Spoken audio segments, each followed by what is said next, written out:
So although the town has been fiscally prudent over the years to fund beach nourishment, the total in reserves does not equate to the construction cost of the federal project, which is demonstrated in the following budget breakdown. So what we did, and just want to thank our finance staff and team for helping get these numbers together and having an accurate picture as to what we're looking at, is the town had a fund balance at the end of the prior fiscal year, June 30th of 2020, at approximately $6.4 million. Pender does provide funds to the town. There was $360,000 that was included in the beach nourishment fund. And then we have a reimbursement that we are still waiting to receive from Hurricane Florence, which covered the Sand Hall project, or a portion thereof, at approximately $10.6 million, as well as the town was successful in applying for and receiving a grant award in the amount of approximately $1.3 million. Again, both of those numbers and reimbursements and grant monies, the town is still waiting to receive. So they are not in the beach nourishment fund as of today. The budgeted revenues, which comes approximately 1.5 from the general fund into the beach nourishment fund, as well as accommodation tax monies, is approximately 1.9 million. So what that looks like in a hypothetical, if we had the two funding sources from FEMA and the grant funding in place at approximately 20 million, 20.6 million. Again, this was at the end of the prior fiscal year. Budgeted expenditures for this current fiscal year were set at 1.9 million, with a estimated fund balance at the end of June of this current fiscal year at $18.7 million. Again, I think it's worth notating that this still does not account for monies that are hanging out there from the federal and state level through FEMA and Division of Water Resources. So furthermore, what we looked at was the federal beach nourishment project, and looking at just Surf City's share at 142.2 million, broken down at the federal at 65 at 92, the non-federal at 35% at 49.7 million, and then looking at the state share, cutting that 49 in half to 24.8, leaving the Surf City local share of $24.8 million. What we did, we put in here is a contingency set aside at 1.25, but I'll get to that a little bit further because I do think that we need to increase a contingency and put that into a different sort of terminology. But that left us at a total Surf City initial project cost at approximately 26 million. Then we applied the fund balance at the end of the current fiscal year at approximately 18.7 million, which leaves us with a gap in funding at approximately 7.3. That includes that contingency, but as I noted at the bottom of this, is the model makes an assumption that we would deplete the beach nourishment fund for the initial construction of the Army Corps project. That is not something that we would recommend that we do, so therefore the gap in funding should take into account a reserve of 5 million at minimum to carry forward for unexpected events. So real quick, I'll kind of just go over how the FEMA and Army Corps relationship would work if we were impacted by a storm. Right now, if we get a hurricane, a nor'easter, something that is declared by FEMA as a disaster, we apply to FEMA for a reimbursement. The town takes into account the efforts that need to be undertaken to restore the beach or bring it back to a certain level to provide basic minimal protections, and that was demonstrated through the emergency berm project, or the truck haul project that the town had completed this past year. When we become a federally engineered beach through Army Corps, when we get a named event, the Army Corps will bear the responsibility of bringing the beach back to the initial construction template. If there's funds in the federal FCCE funding pot, which we do compete with other engineered beaches that have been developed through the Army Corps process. So no guarantees in that, and really there's a lot of unknowns as we move forward as to how that process will work, but we'll try to account for it the best that we can. So kind of continuing on in the gap in funding, as noted, it's not recommended to deplete the beach nourishment fund for initial construction, as there will be ancillary costs associated with the beach nourishment project. We are recommending maintaining a reserve at a minimum of $5 million to cover those costs. So again, if initial construction comes through, we already know that we're going to have to do some modifications to at least 36 crossovers or beach accesses across town. Other maintenance and other items are paid through the beach nourishment fund, and therefore we do not want to deplete that down to $0 as we move forward through the initial construction. So the intention of the town is to minimize financing the overall project, to reduce our interest liability, something that we have talked about over the last several months, and through initial basic analysis, extending out financing of a $13 million gap could cost the town approximately $6 million in interest. Therefore, it should be the town's utmost priority to reduce principal on the overall gap and to be prepared for future renourishment cycles. As part of this process, a 50-year contract term with the Corps would develop six-year recurring renourishment cycles. So those renourishment cycles are set at 50% that the federal government will cover, and then 50% that the local match, again, being the state and Surf City, would have to bear the expense for. Kyle. Yes, sir. So the $6 million, is that based on if we took it out its full length? That's correct. Yes, sir. We have no intentions to do that. No, sir. Our intention would be to pay down the principal as quickly as we fiscally can in a responsible manner, maintaining a reserve in that account. So that, yes, that would be drawn out over a 30-year term that the Army Corps would provide. And then the renourishment every 6 years, what is the anticipated cost of that? Yes, sir. Yes, sir. I will get to that very shortly. All right, thanks. So just to further the discussion of parking, leveraging additional revenues, the town can be in the position to fund future capital needs identified through various plans and studies, and that comes from your bike and ped plan, your comprehensive plan, our capital improvement plan, the myriad of documents that we use to guide the decisions and evaluate the needs of the town over a course of 10 years to 30 years through the comprehensive plan. If we make the minimum payments on that, then we would still be looking for additional revenue sources to fund some of those major projects, or going through a financing route, incurring interest. But financing projects is not always just a bad thing. Again, it's not. I don't want to paint a picture that if we have to go out and borrow money to finance a project that it's a negative thing. It's just something that we do incur additional costs for. So getting into renourishment costs, with the 50-year project commitment, the Army Corps, there'll be renourishment cycles on a 6-year time frame. So that's about 8.3 renourishment cycles over that term.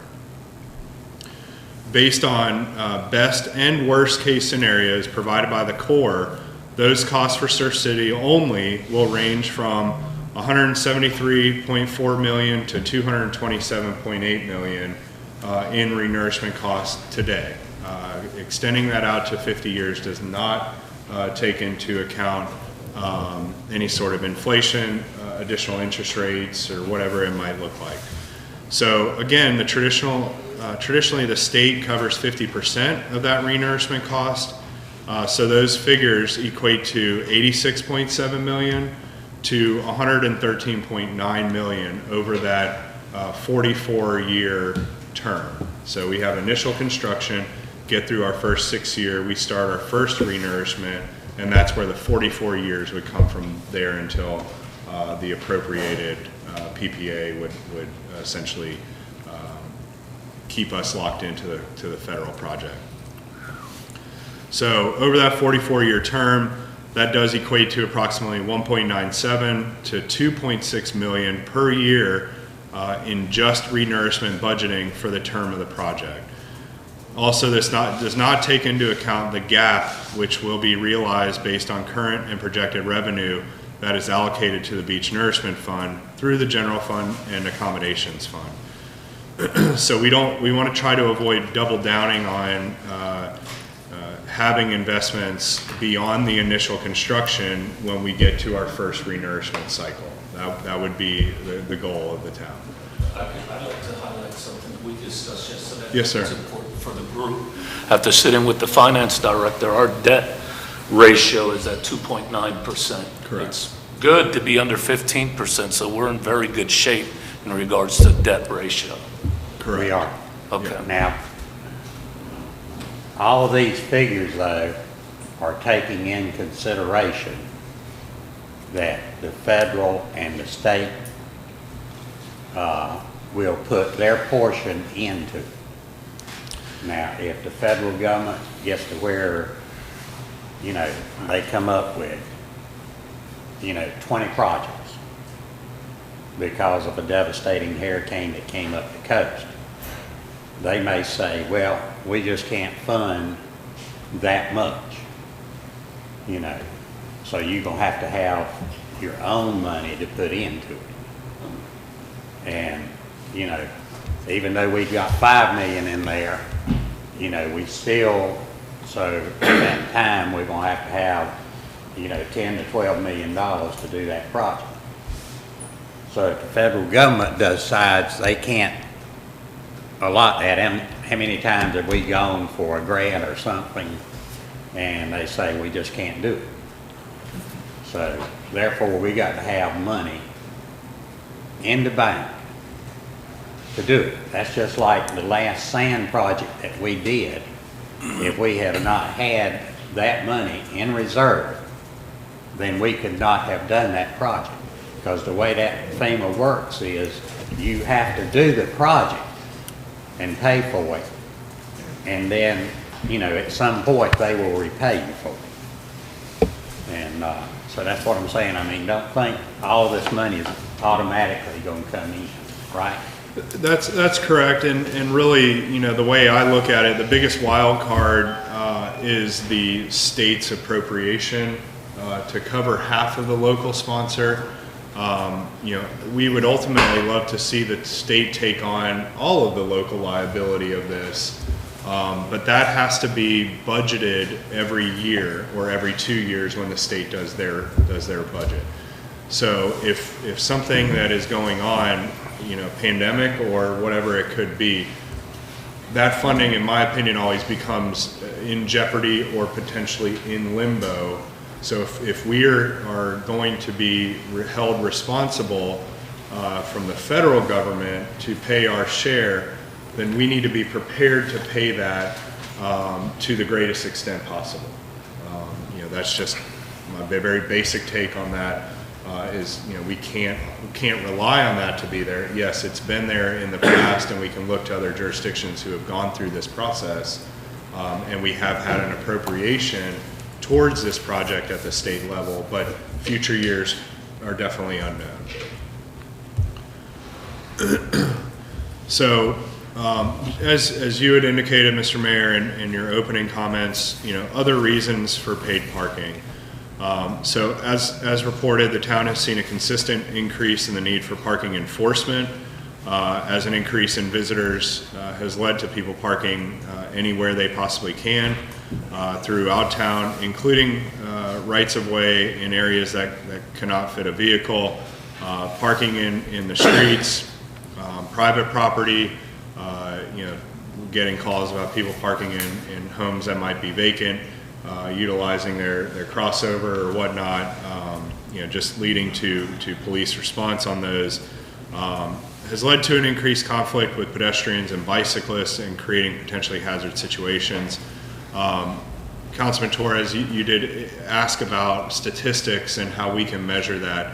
And what I learned through the police reporting is that a conflict between a pedestrian and a motorist without injury is going to be labeled as a, I should have wrote this down, as a disturbance, excuse me. So there's numerous disturbances, and without calling through each single report, very difficult to identify where that comes from. We did have a pedestrian-related incident that did lead to an injury this past year within town, so that is one report that I was able to extract. So moving forward, by designating certain areas or zones for parking, enforcement can focus on those locations and help direct parking in a more orderly fashion, demonstrated on the draft parking map that is part of your agenda for Tuesday. So other options that could be evaluated to handle the enforcement, the very basic and most easily identified solution would be to hire more enforcement officers or police officers, which does come at a large expense to the town. We do incur costs for vehicles, equipment, salaries, benefits, insurance, etc. The cost of hiring any employee, not only the town, but for any business, we have to weigh those. And then, of course, we have a do-nothing option, or leave things status quo and be reactive to the complaints and reactive to the situation that may be occurring on any single given day during our busy season. So what about paid parking and how does it work? So the basic concept of the paid parking program is to utilize a mobile application, eliminating the need for costly pay stations or kiosks, as well as long-term maintenance and liability to the town. As noted in the prior investigations, in other solutions required the town to purchase these at an estimated cost exceeding $250,000. This does not include maintenance. We own those systems, so maintenance responsibilities, if one goes out in the middle of a Saturday on a July weekend, we're down essentially for doing business. So the town will establish an official parking map highlighting the areas in which citizens and visitors are able to park. These areas include off-street parking or parking lots and on-street parking, 2-hour parking zones, and utilizing minimal rights-of-way, mainly for federal compliance, by providing public access and parking to the beach. By joining on with the Army Corps of Engineers, we also agree to having a public beach access within every half mile, and then having at least 10 parking spaces within a quarter mile of each one of those accesses. So thankfully the town is in pretty good position with having available parking and accesses to minimize that impact, but we know the town still had to do work on that. So that would be the driving force in what those zones would look like on the official parking map. So continuing on, what does this look like and how does it work? So the recommended proposal would include a fee schedule to address hourly, daily, weekly, and seasonal passes. The proposal also includes the ability for the town to provide free parking for residents, validating 2 vehicles through license plate numbers, and we're able to do that by linking the eligibility to the utility account holder. Additional passes, up to 2 more, may be validated through a special permit process for other household members that drive or have vehicles. The mobile solution allows for a highly customizable experience for the town to be able to address circumstances unique to Surf City and not an out-of-the-can solution that we had seen in prior demonstrations. Continuing on, understanding the unique nature of the central business district, which surrounds the main portion of town and where we are located right now, we have built into the solution to the ability to provide business owners within this area validated parking, as well as options for those businesses to obtain reduced rate parking for their employees.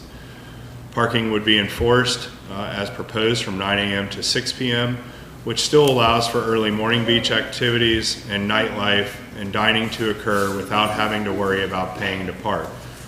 Certain areas along Roland Avenue, North Topsail Drive, and the lot adjacent to Beach Bunny to be 2-hour parking only to allow for additional access for transient visitors.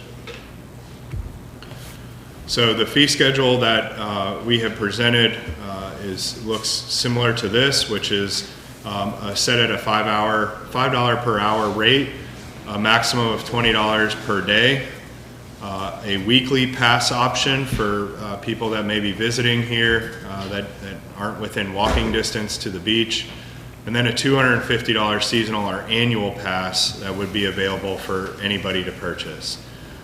Built into the solution would be a pay-by-mail option, and we would designate the lot that would be where the Old Town Hall currently sits, and that would be for anybody that may have come to the beach, forgot their cell phone or smartphone, or maybe they don't have a smartphone, or maybe their battery died. I think we all can sort of relate to that, would still have that option, and the vendor would be able to account for that through individual invoicing, and you can do the pay by mail option. And this is very similar to if you've ever traveled a toll road in other parts of the state or other parts of the country. If you don't have a pass, you simply continue on and you receive that letter in the mail days, sometimes weeks later.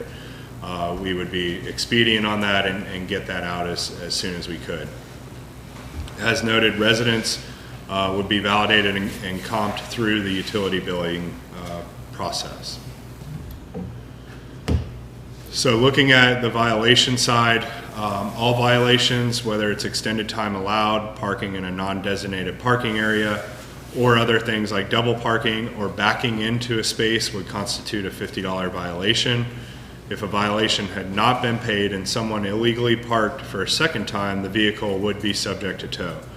Enforcement will be covered by the parking vendor, who will employ individuals to monitor the entire island and enforce. Supplemental to this, we would have our police department in close coordination with the vendor, as there's some things that the vendor cannot enforce, mainly regarding state statutory violations, parking in a handicap spot without having accurate tags or a license plate to do that. So the police still would have presence in this program, and the vendor would help set them up to also be able to issue town ordinance violations similar to the way that they are doing, in case they get a call and can supplement if needed. So what's next is the council. We've asked you to consider the fee schedule, the ordinances, and the parking map on Tuesday, February 21st. February 2nd, 2021.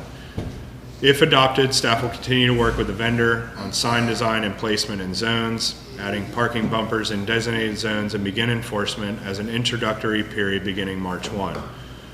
The contract is from the vendor is being finalized. I'll defer to Mr. Eads to discuss that with council.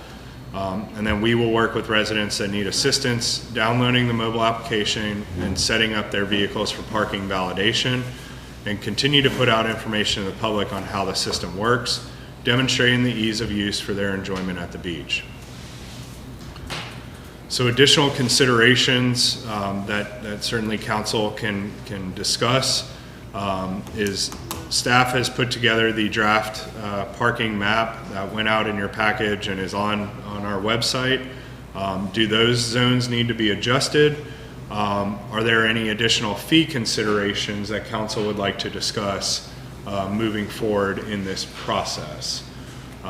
That's sort of a overview of the how we got here, the whys, the revenue, addressing that situation, and then the basic overview of how the mobile application solution would be deployed, be available for residents and visitors to download as soon as possible to get them set up in the system so that they can register their vehicles based on the license plate and then be ready to move forward. I will note that we would ask revalidation on an annual basis just to make sure our records are updated. But once you register a vehicle as a resident, you do not have to touch it essentially throughout the remainder of the year. The things that would require you to go in and make modifications is if you purchased a new vehicle and got a new license plate. God forbid if you get in an accident and you have to go through that process and get a new license plate. If you sell something or whatever it might be, but the user would be able to go in on the back end and update their profile to include those two vehicles and the aliases on those. Again, as mentioned, we would look at the special permit process to where there is a little bit more administrative on the back end to validate the additional household members that would be still tied to that address and utility account. So I'm open for any questions, certainly, of council as we move through this process. It's been a pleasure to be able to work with everybody. I think I've talked to everybody about this extensively over the last days and weeks and months. And if I can be of assistance, please let me know. Okay. I think that was a great overview, and hopefully people understand a little better why we got to this point and the reason that we're having to do it. Part of it is financing, but a lot of it is safety and welfare of the town. So that's something that we've definitely got to take into consideration. And like I say, paid parking is not an easy topic, so we've got a lot of hard discussion. We still got some decisions to make. I had one come up to me last night, and something I'm surprised, I think Mickey talked about it a little bit, but from last year we had a problem at Charlotte Avenue, and he brought to my attention that the map has parking on both sides of the right-of-way down Shore Drive. So again, that would make a narrow avenue for, especially larger vehicles like fire trucks and other stuff like that to get through there with parking on both sides of Shore Drive at Charlotte Avenue. So I think that's something we probably need to look at. There's little things like that, and like I said, it's not going to be perfect to start with, so we're going to have to look at it as we go through the process. And, so we're going to have to be making changes even as we go through the year. So at this time, I'll just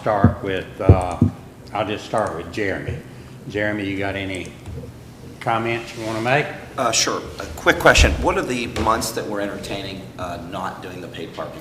Is there a time we're not going to entertain? Is it going to be 12 months? It would be November 1 through February 28 November 1. would be so for 4 months? Correct, yes. 4 months. So that would be 8 months times 30, 240. So basically $1 a day if you bought a pass based on these projections. If somebody bought a pass based on this, is that correct? Your math is At pretty good. $250 a season, if Yes, there's sir. that roughly 240 days we're doing parking, so it'd be roughly $1 a day if you bought a pass to park at the beach. If you want, if you can break it down that way, yes, Okay, sir. yeah, for sure. Yeah, I just want a couple things real quick. So, when I first got elected, Councilwoman Batt said to me, always govern and make decisions on three things: health, safety, and welfare. She said if you do those three things on every decision you make, you can't get in trouble with it. And so, last July, the mayor and I were having lunch to discuss, we were just discussing items. One of the things we talked about was his site visit to Carolina Beach. And I made a couple notes from that I wanted to share with everybody.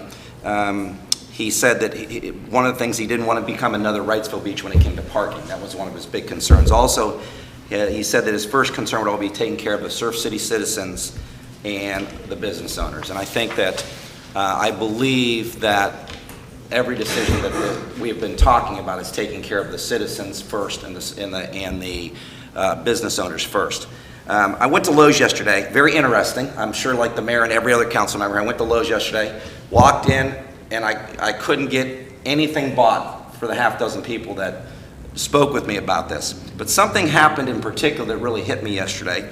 One person, a business owner from our community, talked to me, and she said that she was unaware of the issue. She wasn't against this, but she didn't know when this all came up.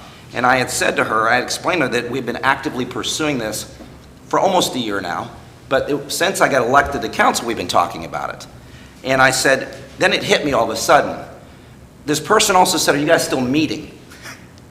And I believe it hit me all of a sudden that we continued to meet, and we used to have 100 or 200 people at meetings, but everybody quit coming.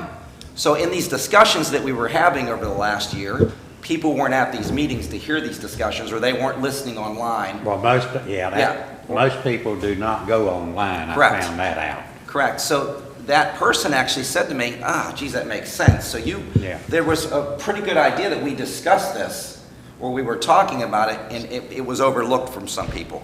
So I made a couple notes why I'm in favor of this.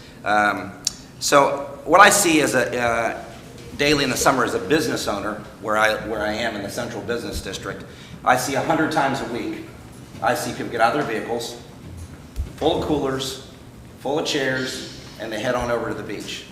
And not that they don't support our local businesses, not that I don't say that, but I probably could venture to say that they go there without doing that process. They leave their garbage, they use the facilities, and then we as a taxpayer have to take care of that process.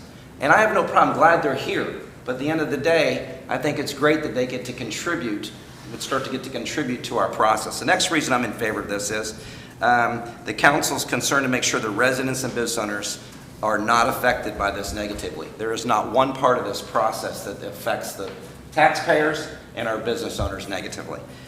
From the parking passes for the business owners to that we're considering, to residents getting parking passes. It's funny, when I live out in Dogwood Lakes, the farthest reaches of Surf City, there ain't a citizen in there that's negative about this, because they're all like, we get a parking pass because we pay taxes here in Surf City.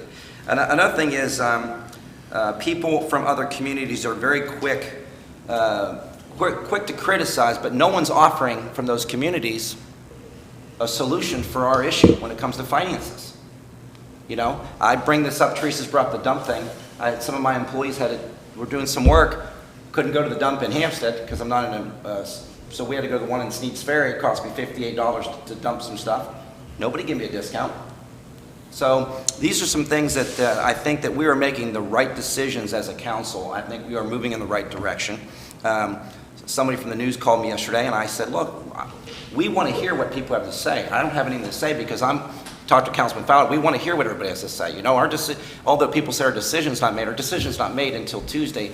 We're taking what people say into consideration. And what I'm hearing from people is they like paid parking. That's what I'm hearing from people. And so you have a few people that if I take a moment to explain to people the benefits, it outweighs the negativity of it. And that's just what I have to say. Sorry to run my mouth off, but I wanted to point a few of those things out. And there's always going to be a few people that don't like it. You're not going to make everybody happy, but at the end of the day, my job is to protect our citizens. What's our options? Let me think about this.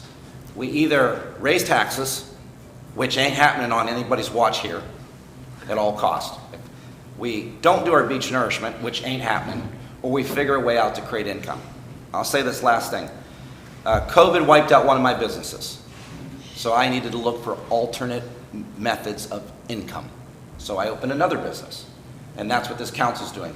We've got to look for alternate ways to earn income, and this does not affect our city, and I applaud the mayor for running the front on this, and the council for asking the tough questions. So thank you. Sorry to run my mouth off. No, that's fine. That's what we're here for. All right, thank you. Mr. Helms. I'm for the paid parking. I'm gonna bring something up that I told you. I told all of you that it was gonna happen. And that we didn't need to do something, but we did it. We need another leg on the roundabout. And the reason for it, and I brought it up when we were voting on this, we don't need emergency vehicles driving down North Shore Drive and South Shore Drive because you're gonna have parking on both sides. That is a crossover place for a lot of adults and children. And I don't want to see an emergency vehicle get in an accident with a child or an adult by driving down North Shore Drive and South Shore Drive in an emergency situation. And if we had the other leg at the roundabout that went up North Topsail Drive, they could use it and stay off of North Shore and South Shore Drive. But in that situation and the other situation, by being a positive member of the fire department, I see this parking cars everywhere is causing problems for emergency vehicles also because they can't get through. And you got business owners that are trying to run a business, and it's like in Jeremy's situation, he can't hire an employee, or he shouldn't have to hire an employee to stand in his parking lot, and anyone that's not doing business with him, that's just going to the beach, to keep him from parking in his parking. He pays taxes on that business and property, and every business owner is in the same situation. We've got, or correct me if I'm wrong, Kyle, but your parks are going to be where people can park, but we shouldn't be using those because we have people with small children that want to use our parks. And if they don't have anywhere to park, then they can't use the park. And we've got 3 parks here now, or 4, and they're there for people to use during the summer and winter when the weather's appropriate. And that's another way to help with the parking situation. And I realize it's a difficult decision to make, but we need to do it for beach nourishment. And that will help provide an adequate source of income for beach nourishment that can shorten or lower the cost of that expense.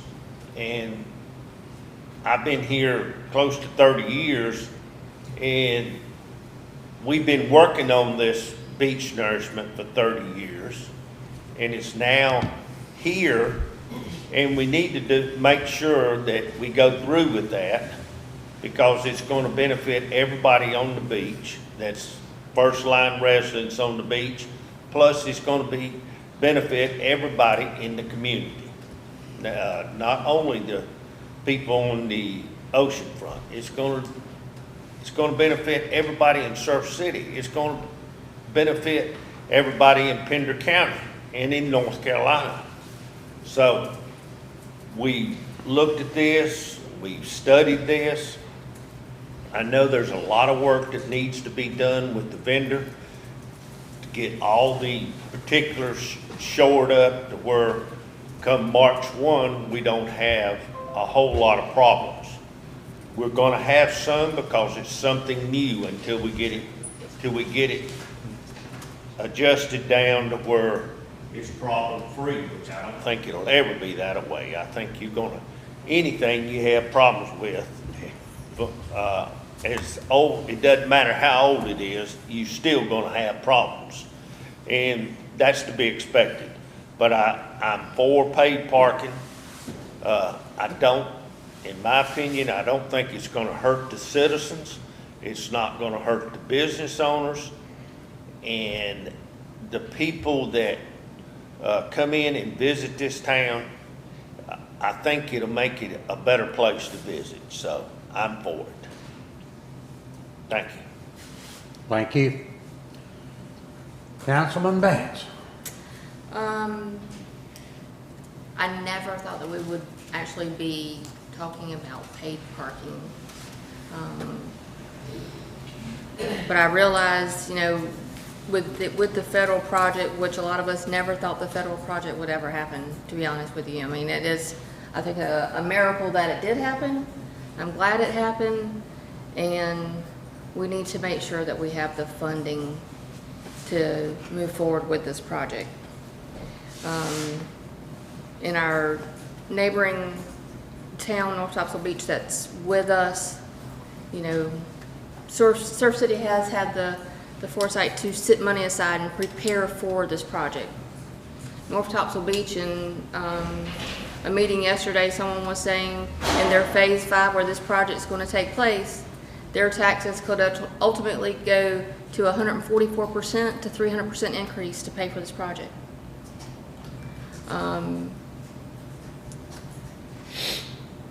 Even with paid parking, they are looking for alternatives to help pay for this project. So over the last 4 years that I've sat on the council, when I first got on council, I remember us talking about doing a parking deck at the old ward building. I remember us talking about doing off the island parking lots and Surf City having a shuttle to take people back and forth.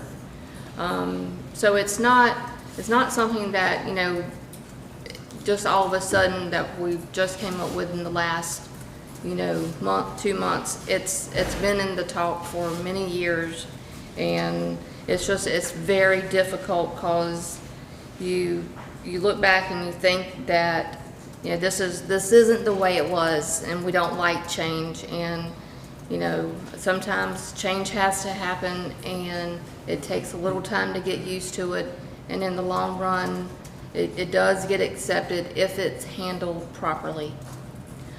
In the last year, I have had so many calls. A lot of it probably was because COVID pushed so many people here early on during the season. We had an outstanding year as far as the economy was here. I think our occupancy tax that we had budgeted for doubled, if I'm not mistaken, Kyle? Yeah. So we had an outstanding year. I personally, I think everyone else expects that to continue over the next couple years. People are going to continue to come to the beach no matter what. That's their outlet. The main problem that I have heard during that process was parking in the right-of-way. People parking in the right-of-way, parking in front of the mailbox, postman not stopping for 5-6 days on end because there was cars parked in the right-of-way and he couldn't get in to deliver mail. People parking in businesses, some businesses are limited with their parking. I, for example, have about 8 parking spaces out front. We sit there, if our hours, if you're coming after hours on weekends when no one's there, I have no problem with you parking in our parking lot. But we had to put up signs last year because Monday through Friday, 10 o'clock, someone get out of their car, beach chair, coolers, and start walking to the beach. And I'm like, hey, we're not gonna have a place for our employees to park or our clients to park, you know? Can you please park somewhere else? And it's a hard thing to do, to go out and ask someone to move. Because then it makes you look like the bad guy, and you're like, hey, but not only was it right-of-way parking for, you know, this little district downtown, it was private property owners that were calling and saying, hey, someone's parked in my yard, on the side of my yard. You know, they just put ruts all in my grass. So a lot of those property owners have now gone out and they put shrubbery or big boulder rocks in their right-of-way to prevent people from parking in the right-of-way. Well, that's not allowed. Or they'll go out and they'll start digging holes to put up a fence. And then the next thing you know, Public Works, utility departments having to run out, you know, just last week they had to run out and fix a water or a sewer line that someone had busted when they were trying to put up a fence post to try to keep people from parking in their yard. So by no means am I ever trying to detour anyone from coming to the beach. I think I had told the majority of everyone here that if Surf City residents, you know, had to pay for paid parking, I wouldn't even be here, sitting here discussing it, you know. For people just off the island, you know, I consider them to be locals too. You know, when you go over to the dirt roads just off the island, or you go up 50, you know, a lot of times you ask these people where they live. I live in Surf City. I'm a local, you know, and that's true, you know. And so you hate to say, you know, you're going to have to, you know, now get a parking pass, a seasonal parking pass. It's a very hard decision. So I'm not trying to detour anybody from coming to the beach, but we must gain control for the right-of-way parking, and the main reason is for safety issues. I've talked to many of the business owners in this little district downtown. A lot of those that I have talked to are like, you know, they're saying thank you. They're saying a lot of times that, you know, people will come and park in their parking spaces that they have for their businesses, which is very limited in this area, just like I said at my office. And they may park and, you know, go surfing for 3 or 4 hours, and then, you know, the people that are coming to eat in their restaurant don't have a place to park. So they have said, you know, if Surf City does move forward with some type of third-party vendor, we want them to take over our parking lot as well, because we need help. I know it's going to take some time, you know, and probably we're going to get a lot of kickback if we do move forward with this. Anything new, the kinks are going to have to be worked out. But if I had to move forward with saying, you know, how I feel today, I would have to say I feel that it's right. It's the right thing to do, because it is being very respectful to our residents and our business owners by doing so. Thank you, ma'am. Yes, sir. Mr. Fowler. Thank you, Mayor. I have some of the same sentiments that's been expressed already by Councilman Shugarts, Councilman Helms, and Councilman Batts. I've always been mindful of our citizens, and we live in a community that has a lot of people on fixed incomes. I've also, like most of you sitting in here, would rather not have to be in this position to make a decision to charge, because we would like to see everybody come to the beach. But with that being said, we are in the time that has to go. I've had numerous citizens complain about our parking this past year, and even before that, this past year was atrocious. It was just terrible.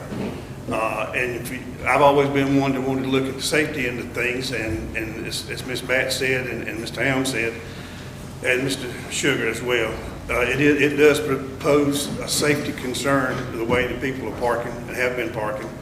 And the ones that have contacted me and want something done, and we need to pay heed to that and try to do something. Listening to the public comments, I have been on Facebook and looked at the ones that have posted and sent back in. I always try to adhere to what our community's pulse is and what they're looking for.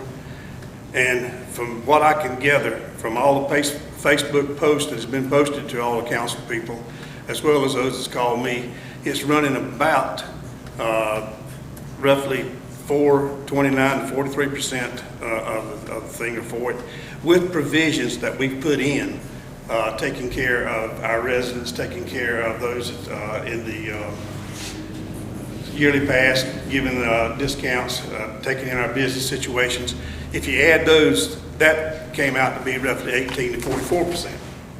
So if you add the four, they were not against paid parking, they were for paid parking, but they wanted some provisions for it, which we have included in that. So if you take the 4% and the ones that wanted some provisions put in for it, that comes out to be a total of roughly 68 to 70% of our citizens are in support of some form of paid parking to help with the safety, help with the erratic parking that's been done, and support it. And it's roughly around 28%, or between 25 and 28% are definitely against it. And then we have roughly 4% of the others that just gave an opinion. They didn't have a solution. They didn't wasn't for it, wasn't against it. They just wanted what if. So if you add all those up, that comes out to be 100%. But if you look at it, I'm a facts and data person. If you look at it and you see what our community is saying, and from their comments and what's being done, they want something done. And they're looking forward to something being paid parking, towards paid parking. So I think that we need to head in that direction. We also need, I've always been one, this whole council's been one as far as that goes, to try to keep taxes down and not raise taxes. This is a way for us not to raise taxes. The money that comes in can certainly, and we need some roads taken care of. We're tired of patching potholes. We need our roads taken care of. We need a lot of other things, and this money that comes in from that can help alleviate that without having to raise taxes and keep our tax rate down for our citizens. And no, we don't own the beach. That beach belongs to everyone. But how you get to that beach matters, and that's what we're talking about. So I am for paid parking based on the percentage that I've seen that's been, and feedback that I've gotten from residents, and feedback I've gotten from going on Facebook and looking at those comments that's been left. It supports that, so therefore I support it. Thank you, sir. Mr. Torres. Thank you, Mayor, Kyle, for all the work that you have put into this with the staff. We have been discussing paid parking, I think, recently, as far as I'm concerned. I know it's always been kind of in the air, in the backdrop somewhere as a thought, but even the last two work sessions, I disagree. I wanted to talk about the paid parking, and we said this isn't about paid parking, it was about Otto and the software and the town app. But every time Otto briefed the app, it went down to paid parking. And it wasn't until the last work session that we came together as a council and voted, are we going in that direction? So I didn't perceive it all this year that we were actually looking to implement paid parking. It was brought up about a year ago as an exploratory thing, and you've explored it, but it was never put to us as a council for a vote to go in that direction. So I was surprised that Otto had taken such time to develop a software with something that we had yet to decide. So it appeared to me that the decision was made, and now we're rationalizing why that decision was made. Personally, I'm against paid parking. I'll give you a couple reasons why. One, after discussing the financial footing of this town, we do not have a revenue problem. which is why I brought up the point for the group earlier that we have a debt ratio of 2.9%, and ideally you want that to be below 15. We're plenty below that. So if we had to take on some financial debt to do what we're about to do with the Army Corps project, I think we could do that without paid parking. The parking, I agree, was a disaster in this town. Has been for some time, but it was amplified this year with so many people coming to town. But that's because we didn't have a managed parking system to begin with. It was a free-for-all. People were parking all over the roads, all over people's personal property. I'll tell you what, if I give, whether it's an employee, a task, I would want that task to be achievable, attainable. We gave the police department an unachievable task. How could you ever expect them to meet the expectation of managing parking when it was the Wild Wild West? I believe that if we identify 550 parking spaces deliberately, where people know where it's okay to park, whether it's paid or not, you're gonna help the safety part that was brought up today. People are gonna park in 550 spots. And now that we know where those allowable places are, I think the citizenry and people in general, they want to follow the law. How can they?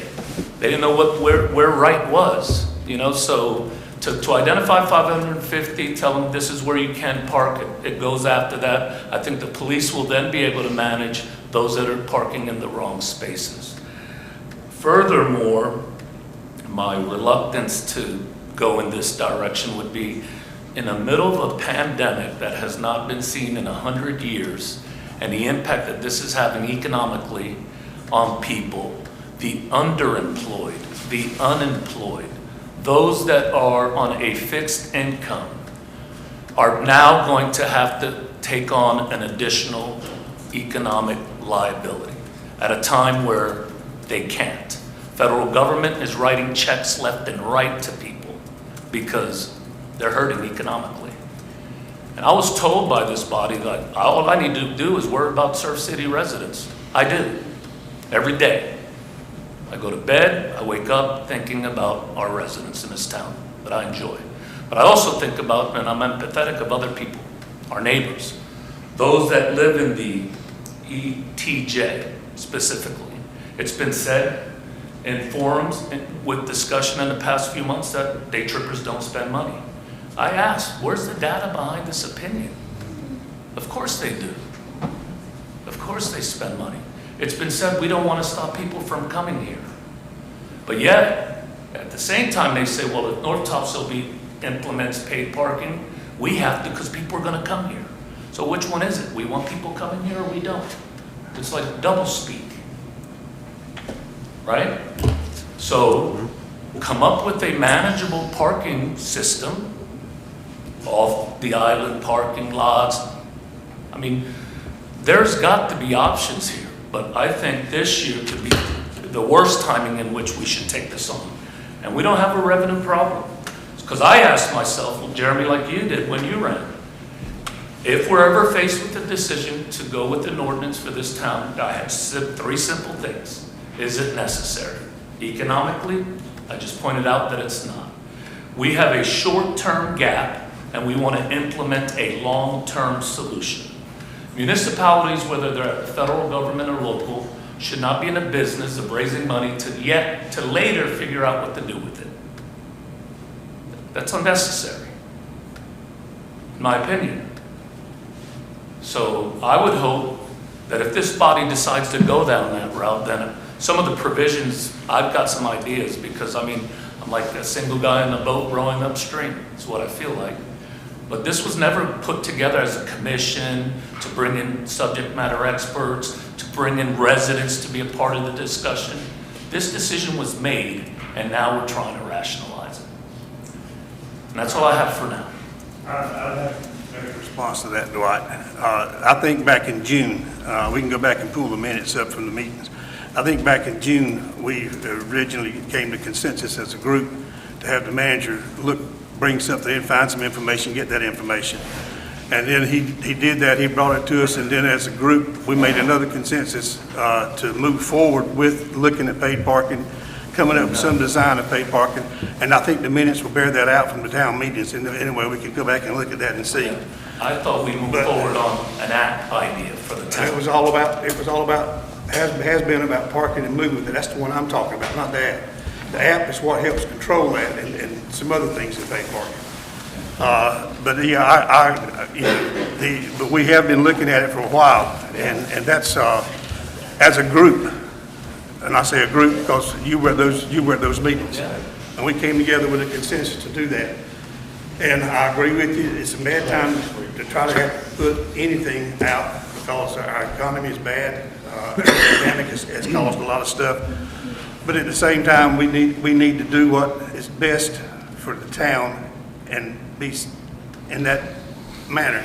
Now, as far as being safe, as far as needing financial, I think you need to look at your taxes. I think you need to look at what we need to do. We have roads that we need or bad need. To do roughly a mile of road is roughly $1.5 million, I think, something like that. And I've heard, and the council's heard me say this before, and the citizens has too. We can do anything that our citizens would like that's good for the town, as long as they are willing to pay for it. And paying for it means raising taxes. So with that in mind, I'm looking at how to keep things down without raising taxes, giving as much service as we can to our citizens in town. I have never said anything about day trippers coming or anyone else. I want as I said I want our beach to be free, but it can't, the beach is free, but how you get there will not be. So I respect what your feelings, and I think we need to hear some of your ideas, but I still support paid parking. Okay, Thank you, buddy. all right. Yes, sir. So I don't, obviously, I think you're well educated, Dwight, and you typically call me out on things when need be. You use the word rationalize. Says attempt to explain or justify one own's behavior with logical, plausible reasons, even if they're not true. Now, I don't believe that any of this is untrue. I know I met with the mayor last July and discussed his visit for parking to Carolina Beach. I met with Councilman Fowler last September to discuss about parking. I've met with Councilwoman Batts before and talked about parking. I've met with you, had coffee about parking. As a councilman, we all can't get together as a group, so you have coffee with your fellow councilman. So there's not a lie to any of that. I didn't say it was a lie. Well, I met with the mayor as well. I know, but can I finish, please? Sure. I'm just saying is, you said we're rationalizing. Correct. That means even if these are not true or appropriate, this is true. There's nothing rationalizing about this. Sorry to bring that up, and I'm just saying none of this is rationalized. Okay? I just want to also say I don't believe painting parking squares on the street solves the problem. This is a major issue. And I never said day trippers don't spend money. I said I would, in my position, I would be willing to bet that a majority of them do not spend money at our local businesses when they go to the beach. I'd like to see the data behind that. Well, I can't give you data. All I can tell you is me standing on my deck and watching people pull in my parking lot and people pull up and down the street. And I've got to walk out and say, and by the way, Councilwoman Batts didn't tell you, I'm her parking guard, by the way. She didn't tell you that. I have to go out and, no, I'm just joking about that. But no, it is a serious dilemma. And so I just want to say, I didn't say day trippers don't spend money. I said a majority of them, I believe, and it's my opinion, doesn't have to be factual, that there's no data on it because nobody stands there with a calculator. But I have seen it for years, and especially since I moved my business to the Central District, I now experience it all the time. We didn't want to mention, Bobby Owings from the Gathering wanted me to tell you this. They got 90 spots over there. So he likes paid parking. He thinks it's good. And if somebody, by the way, in their parking lot can't afford parking, they can go park there for free, just not on Sunday mornings. So there is options for people to park for free. No doubt. So, I can't speak for the Catholics. But, okay, I'm just, yeah. They usually park there. So anyway, I'm just saying, They don't Bobby park. wanted me to let y'all know that. We spoke yesterday about it. And he said, hey, I got a lot there. He says, what's funny is, do you know his lots there's never no cars in his lot? and there's no sign that say you can't park there. So there is another option for people if they can't afford it. So anyway, Dwight, I wasn't giving you a hard time. I'm just saying is you know, None taken. okay. Okay. Got any response?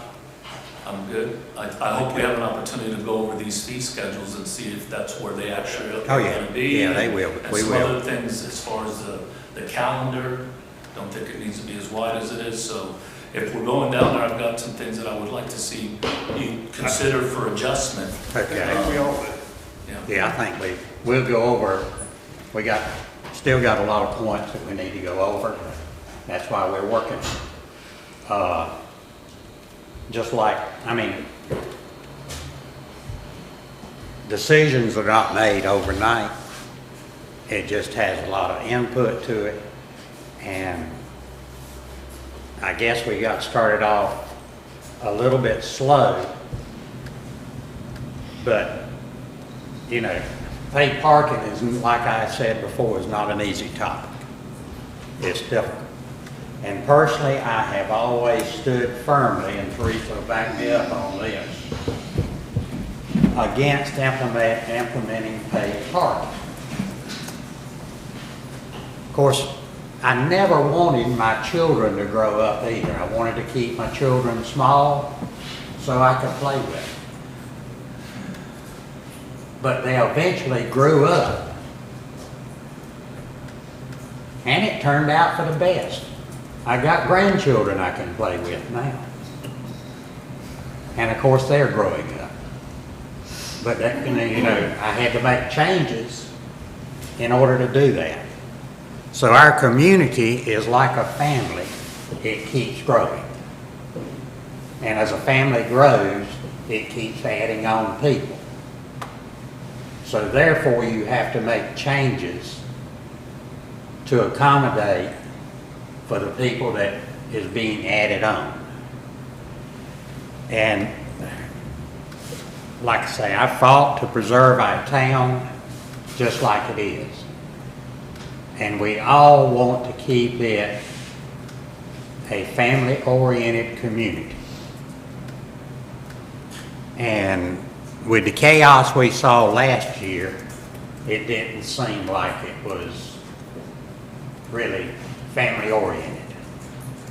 And it wasn't for the best for the safety of the families. Yes, we need more sidewalks and bike paths so that kids can safely ride their bikes around. Right now, sometimes they're taking their life in their hands if they get out there on a bike. And like I say, the attention was brought to me about the parking there at Charlotte. They're right. I mean, I don't think we looked at that close enough. So that's a change we got to make. We'll probably have more changes as we go down the road. You know, but like I said, the whole reality is, over the years, our beach has kept growing. A lot of people don't. It's just like Tate the other day said, you know, some people have their houses here, they want to lock the bridge. That's always been an expression that everybody used. I got my house, I want to lock the bridge, now I don't want anybody else to come over here. That's not the way I feel. I like for everybody that can to come to our beach and enjoy it. And you talk about day trippers, I'm sort of different with day trippers. You know, a lot of my livelihood has been made on day trippers. And they do spend money here. And I do welcome day trippers. I welcome what I call our neighbors, which is the ones in the communities around us. You know, Sneed's Ferry, Holly Ridge, Hampstead, those places. I figure them as neighbors. And the people in between Surf City and those places. So, you know, I believe in doing things to help our neighbors, to give them more of a chance. you know, maybe we can come up with a discounted, season pass for them. You know, another thing was, you know, people said, you know, I've got a babysitter that comes in. So we have talked with Otto about that, and I think he can come up with a way that we can take care of those. So the babysitter can bring the kids to the beach. You know, it's going to be a little bit complicated to start with. It's not going to be simple, but I think he's keeping this app that he's using, he will keep working on. You know, some of it right now is going to be not going to be as simple as just doing it on the app. You may have to go to the town hall and get a special pass, as Kyle was talking about. You know, we talked a little bit about making a parking lot that was free. I'm not sure that that would work out, but we can look at that. Some of them wants to change it to where it's Memorial Day through Labor Day. We can't do that. That would be too much of a cutback. Maybe we can go to, you know, March the 15th and end it October the 15th, something like that. Now, this is not something that I'm asking, putting in writing, but I'm just saying that these are some options that maybe we can look at. Of course, you know, a lot of people said, oh, let's just put it off. We got to put it off another year to get it all straightened out. I think if we put it off another year, we would have the same problem next year. We would just have a little less money. But now you know, one thing that definitely hurt me was when we added 10-cent tax onto our citizens. That was a hard decision to make. Actually, it was harder than this decision is, because it was going directly to our citizens.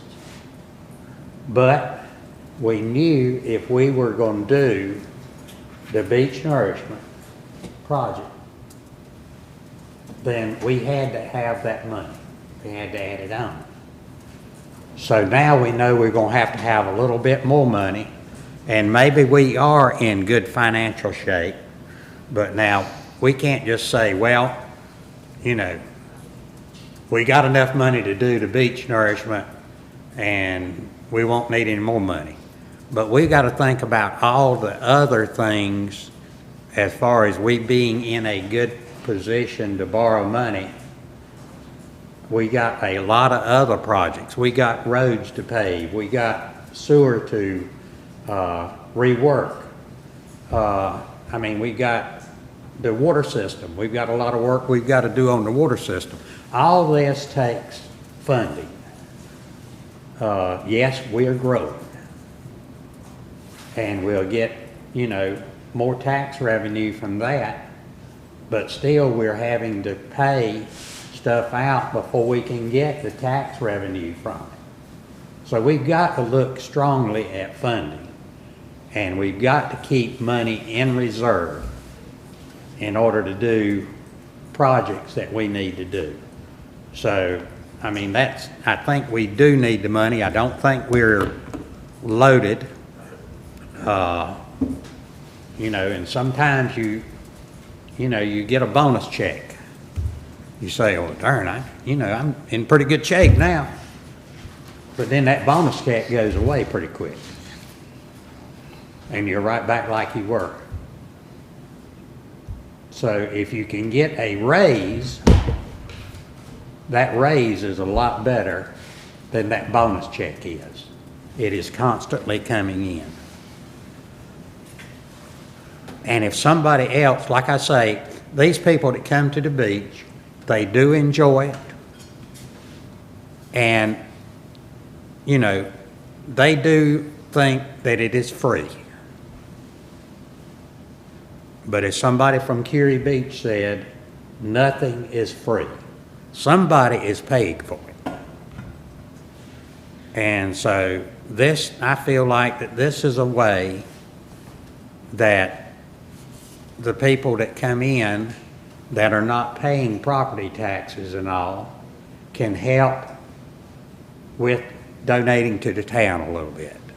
I know that they help donate to the town when they come in and buy products, go to the restaurants and eat, because some of that sales tax from that goes to the town. But this is another way that they can help donate to help keep up that free beach that is out in front of us. That's going to cost us millions of dollars. So somebody's got to pay for it. So this is just another way that our visitors, I feel like, can help us pay for the beach that we have out there. And really, a lot of those visitors use it a lot more than I do. I don't have a whole lot of time to use that beach. But I do appreciate it being there. I love looking at it, even though they've got the blinds closed right now. But I do enjoy watching that ocean, and it is a calming feeling when you can just sit there and look at that ocean as it rolls back and forth, and that light glittering off of it. It is given to us by God, but it's our responsibility to keep it maintained, just like we want to keep it clean. And yes, we could just mark the spaces off, and a big portion of the people would park in those spaces without having to be told where to park. But a big portion of them would not. We know how people are. So again, we would have to have more police. And it's expensive to hire police. And that would just mean the citizens would have to pay for it also. So if we can get more income from the parking to help pay for some of this stuff, I feel like that would give the people that come here, then they can feel like that they have got an investment in it. So maybe they will help look after it a little better. You know, anytime you got money invested in something, then you take better care of it. And so if they've got money invested in it, then I hope that they will look at it as being partially theirs, and so they'll take care of it a little better. You know, but having an investment, that's the way families work. You know, if you feel like it is your home, then you're going to look after it a little better. I know I'm just roaming now, but, you know, I'm trying to express my personal feeling. Yeah. And that's the reason I'm sitting here today, is because of my love for the town and the people. And I want to give them the best I can give them. And I feel like that right now we're not giving them the best. And we need to look at investing a little more in it so that we can give them the best. Okay, I'll quit with that. But I do want to thank everybody for their input. And I guess do we need to go into closed session now, Attorney? Yes, sir. Okay. Do we want to talk about anything? Dwight had some questions about some things he wanted to add to it, questions on. Oh, okay, yeah, we can go in and discuss that if you want to. I'll be real quick. So 550 parking spaces, over how many permanent residents do we have? 2,000 plus? Yeah. That's not counting Waterside and Magnolia, which is going to bring on how many more? Yeah, I'm just trying to do math in public. Right. My point is probably 5,000 somewhere along that line. right, Times 2 passes, 10,000 free parking spaces. In my logical mind, I don't see how 10,000 spaces are going to fit in 550, available spaces. And when I'm talking about the math here, because auto in his presentation to us in January 15th, he said that he needed 80% of the people paying to park in order for his business model to work. I said that to Kyle yesterday, and Kyle said, well, because I said, what happens when we don't have 800, these people, 80% of those parking in those spots, not paying, and Auto doesn't make his 80% that he's expecting. Auto goes out of business, what do? We hire another vendor that's gonna have the same problem? My point is, I think we're going down a road where we're thinking we're gonna make some money, and it's not gonna be that 80% that Auto is expecting with the numbers that I just described. Just the math doesn't seem to work. But that's why I encourage and would recommend that we do the designated parking spaces. I deliberately identify them, and do the no parking zones, and see if our current police staff can manage a manageable parking system without paying this year as a test before you make it permanent going forward. Once you make this permanent, it's not going away. It's only going to grow from there. And plus, it also takes into consideration those that are being impacted this year economically. It's fair to at least try it that way. But we had a no managed parking system, police department manage it. Obviously that didn't work. It's unattainable. Why not try it for a year before you go down the road of paid parking? I don't see how it hurts. The $20 a day, that he said couldn't be lower either. I think Jeremy, you brought up you'd like it to see it to be 15. Obviously, I'd like it to be 0. We all know that. But why can't we do 15? He was kind of, what's that? I don't like the 15. I think we need to leave it at $20. Because 20 is the right spot. Why? Like why is that the right number? If you continue to lower all the fees, then you're gonna wind up with nothing. Leave your fees attainable like they are, and if we're just putting in paid parking, just to be putting in paid parking, and it's not gonna benefit the town, and we're thinking about, our main consideration is looking after the citizens here in Surf City that pay property tax and everything else, and we got this gorgeous beach out here we're trying to upgrade. Then if you keep lowering the fees, then you're gonna, like you said, you're gonna end up, he's not gonna end up with any money to pay him, then the town's gonna end up with nothing. And it's not that, and it's supposed to be a revenue source to help the citizens or the taxpayers of Surf City to keep from having to raise the taxes. I understand we're at the 2.9, but that could go away at one hurricane. We've seen this, the people that's been around here long enough, this town was devastated during Florence. Well, we gotta pay the bills before the federal government will pay us back for them. So you keep lowering these fees and you go get down to where, yes, you got paid parking, but it's a wash. Well, you're not gaining anything by that. I don't think that, I'm gonna agree with you, Dwight. I mean, I know you don't like it at all, and I respect that, but I like the $15. I've said it from the get-go, it separates us from Wrightsville, it separates us from other beaches. It still means that we're trying to keep the rates down for people that want to travel in. I don't believe you can go down. I think you can always go up as time goes on because of inflation. I think if you go to 20 and start at 20, then if it doesn't prevail, then you got to go down to 15. I think 15 is a good place to start. It doesn't seem like you're trying to, and I'll be honest with you, I don't really care about Auto. I care about them, but I don't. If they can't make money on 15, that's their problem, not mine. Okay? I mean, 15's, if all those spots are full at 15, the numbers, they do jive at the 80% no doubt. So I'm still in favor of 15, and I think it's a good place. Just like the hourly rate, I'm not in favor of the $5 per hour.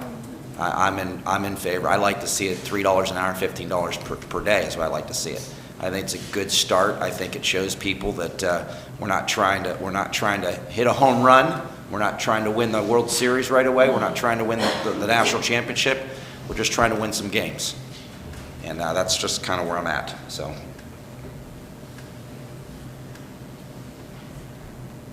Anybody else got anything?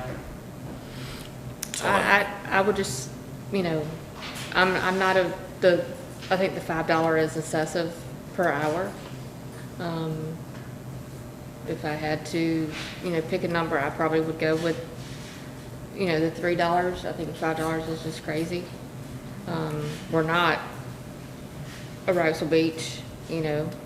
I don't think any of us are, you know, everybody says that, just tries to compare us to there, and that's not what we are. And as far as like the time frame, you know, even if you went from April, you know, to October, mid-October, that still gives you like the Easter. I think Easter sometimes falls in March. People that come down to the beach that go to like a sunrise service, which I know that's earlier in the morning. One other thing that I think we discussed was the time frame starting like at 9. That gives people that exercise on the beach, people that do turtle walks on the beach, people that surf before they go to work, starting at 9, will still give people to park for free that do that morning exercise on the beach. And if you leave the parks open, people that, if they could park at Soundside Park and walk the bridge, if you leave that park on the other side of Sears Landing, over there beside Sears Landing, open for free, people could park there, exercise on the bridge at any time, you know, not just the you know, but leave that parking for free. And then, like I say, if you have all your parks, you know, free for, you know, even if you have to put a time limit on it, as long as there's free parking for that family that can afford, hey, we want to go down to the beach, we're gonna park here, you know, for a couple of hours, walk to the beach, or we're gonna walk the bridge or walk the downtown area. You gotta take in consideration that family that that cannot afford it. So you're saying that, okay, you're talking about maybe changing the month from what? Even if you went from April through, you know, mid-October, you know, because I think mid-October is when, you know, a lot of your fishermen come in, you know, that are a lot of, they just ride down for the day and go fishing. I think that's, you know, something that we can discuss for sure. Right. I like the April 1st to the October 31st. That's 7 months on, 5 months off. I think that's, I mean, it really is, it's showing that we want to work this out. I think it's not far off. It's not far off where we were initially. Okay. Yeah, I like that. And hours, you're saying what, 9 to 5? I think that's good. 9 to 5, you know, that way in the evenings, as far as like, you know, a lot of people will wait until late in the evenings even to come to the beach because of the heat. A lot of especially your like senior citizens will wait till the evenings to come to the beach when it's less, you know, hot. I think you know, we could definitely work on the time frame.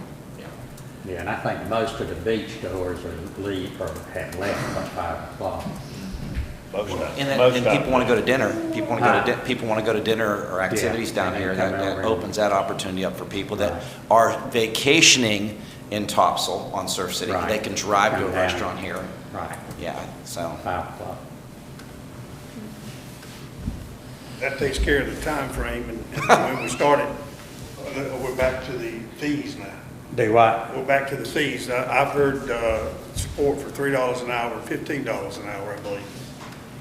Do we want to change? And let me say this, Otto came in, or whoever then it was gonna be, wound up being Otto, and he put a stake in the sand. That's just a suggested starting point. This council sets the rates, Right. sets the times. That's what I say. Sets it all. So it's what we decide to do and how we decide to do. And as Ms. Bass just said, and some of the rest of you have said, if we are thinking about our sea turtle walkers and stuff, if we look at that, that gives them time to get out there. We have a lot of people like to see the sunrise come on the beach. If we can make that a free area from basically sunrise to 9 o'clock, which is what we're doing, that should take care of a large portion of not only our residents, but our friends and neighbors close by. And if we do it, people wants to surf or walk the beach can still do that in the morning. If we have young men and young ladies that surf, which we do, and they work and they get off of work around 5 and they get over here, that beach will be free for them to park wherever they want to park at that time too.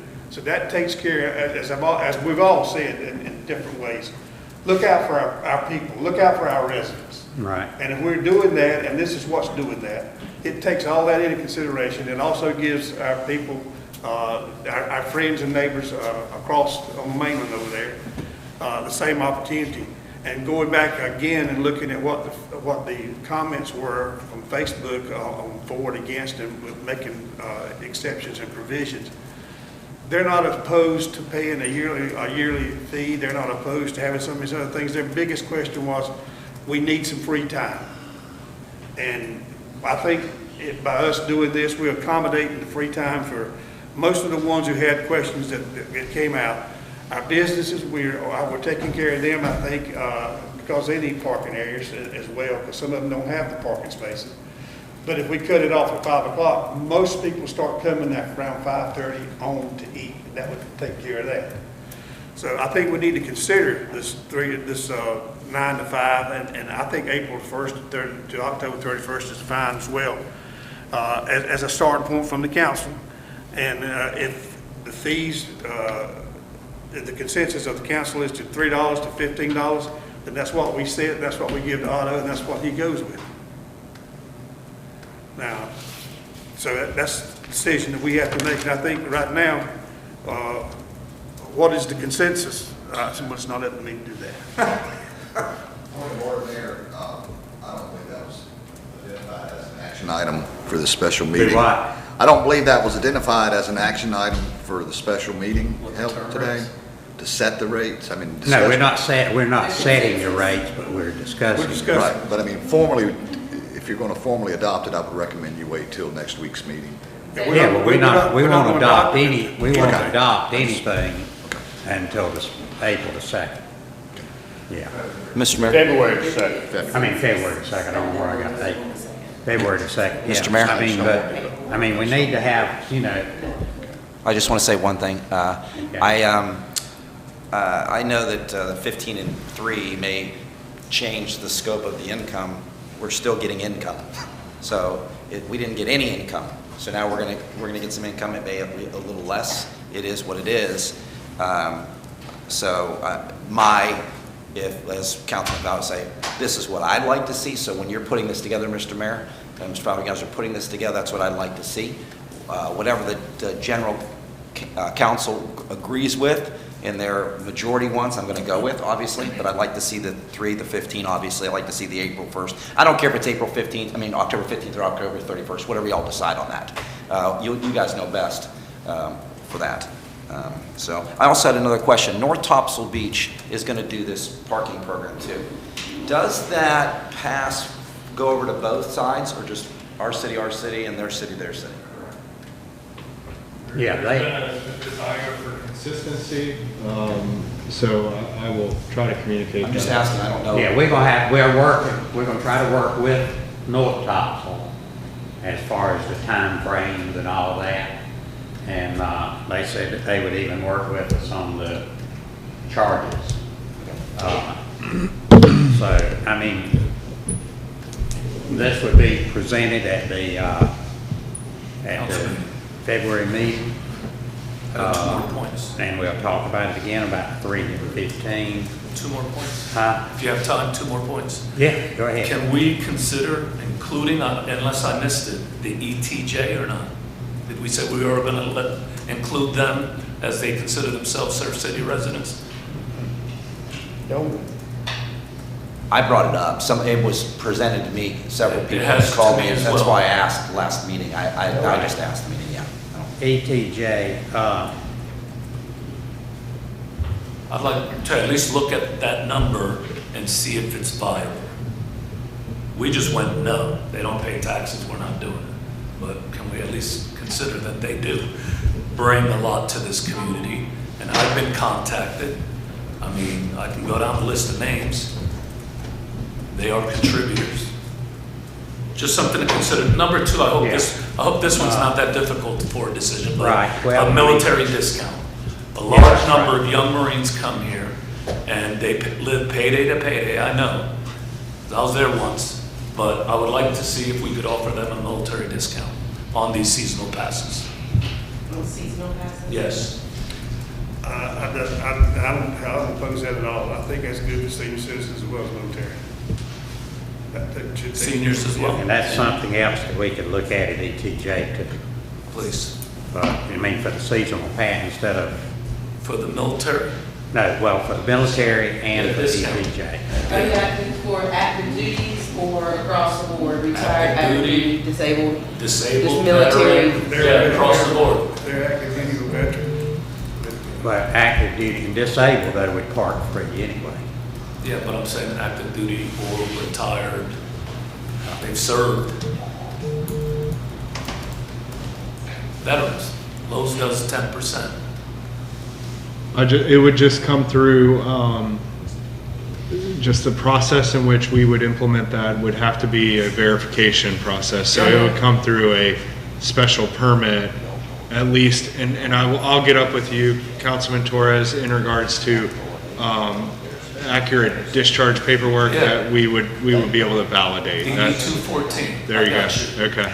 I thought that's what it was, but I didn't want to. Yeah. It'll say, so on the DD 214, it says their status of discharge. So if they served and they were discharged unhonorably, would Yeah, that make a obviously. difference? Absolutely. Yeah, it So does honorable, say, yeah, an honorable discharge on the DD 214. yes, Anything else?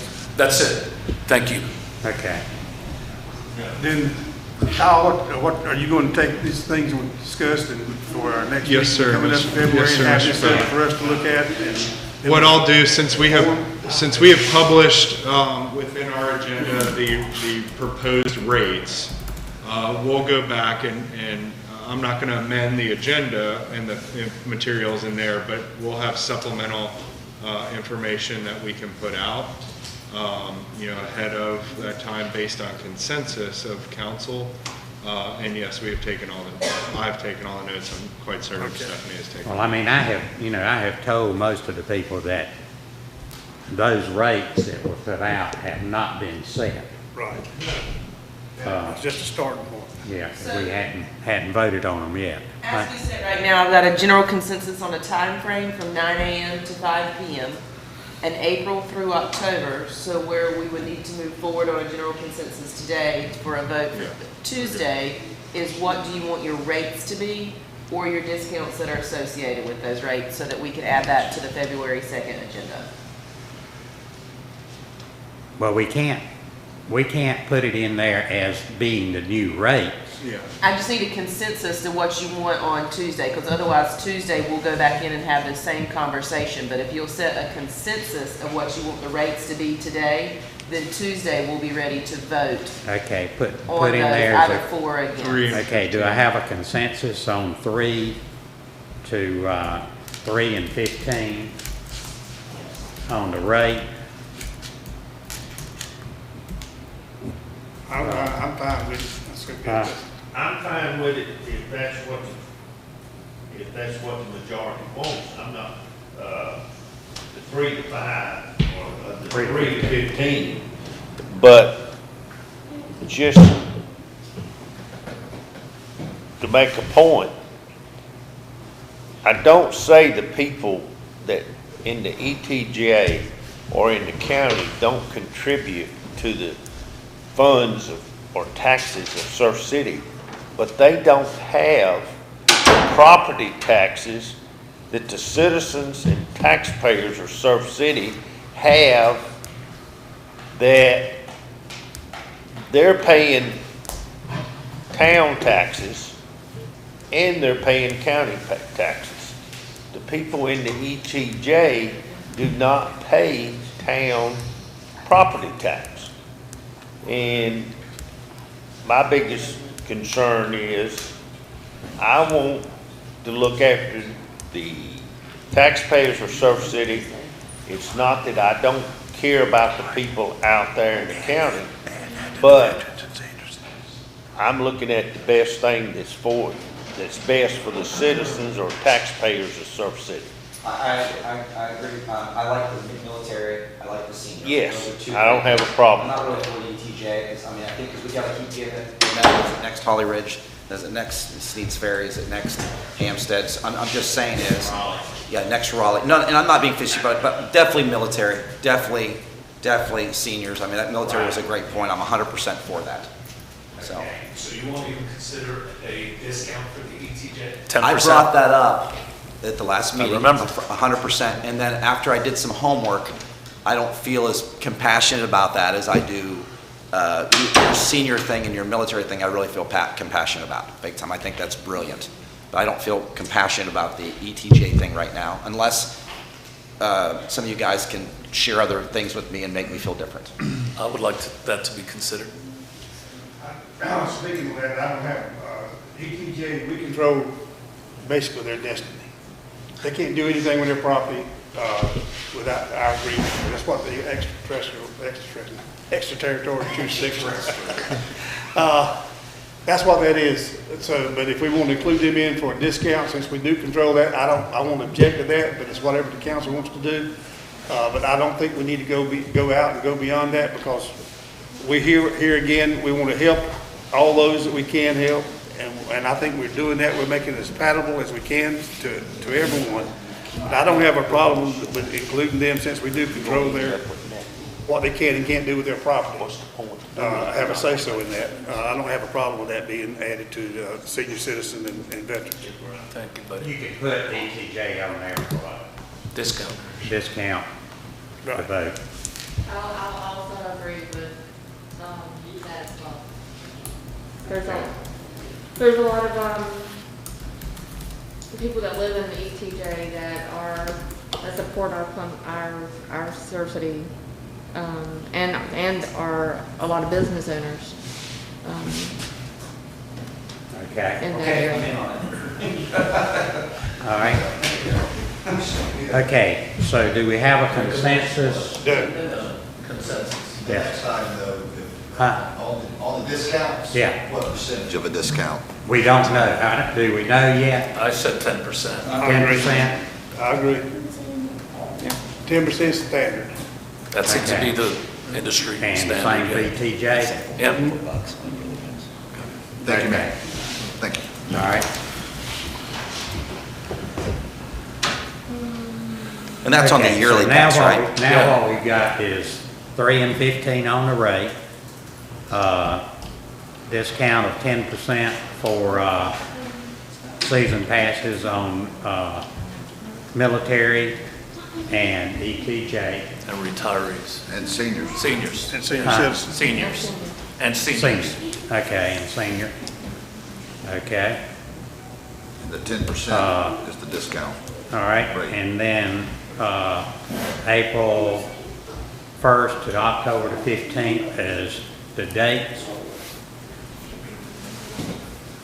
April 1 to, why don't we go from April 1 to the end of October? Or Okay. if you want to do October the 15th, that's fine with me too, but I know as a general rule, as long as we have weather that's warm, people are gonna continue to come.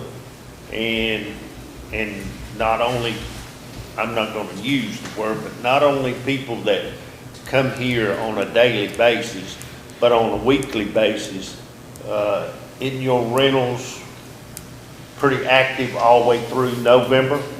I don't do rentals. Well, The that's other right, lady you in my don't have- office- no, The but other lady in my office does. November drops off pretty drastically. November usually. drops off Now, because, October usually stays, Consistent. fairly decent, yeah. because with my wife being in the cleaning Yeah. business, she stays busy through October. Yeah. Through the month of October. Right. So from April 1 through October the 30th or 31st would be, I think would be a good time for me. Okay. Do I have, okay, now we're talking about 3 and 15. We're talking about the discount for seniors, the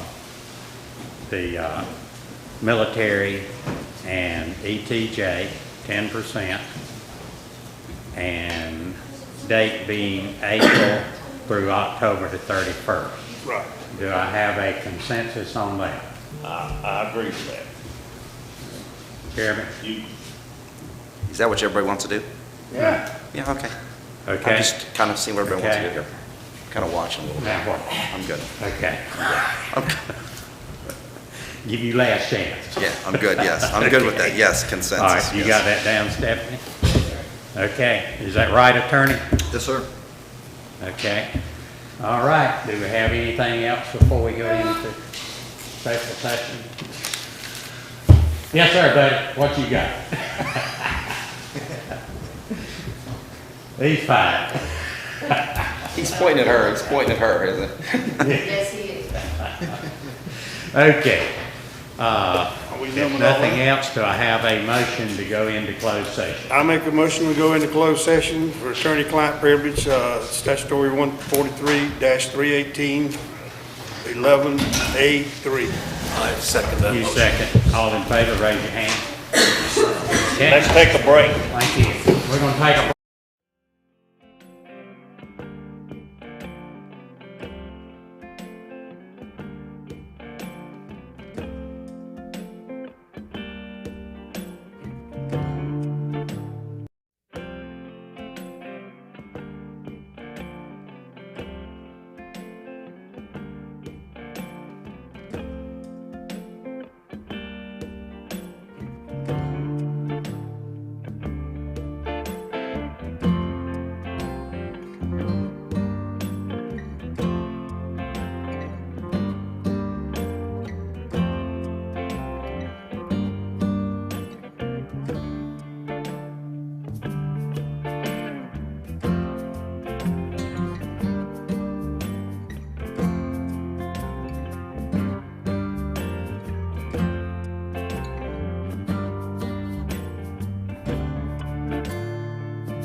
need to go back live in order to adjourn the meeting. Okay, all right, I want to thank everybody for their input in this.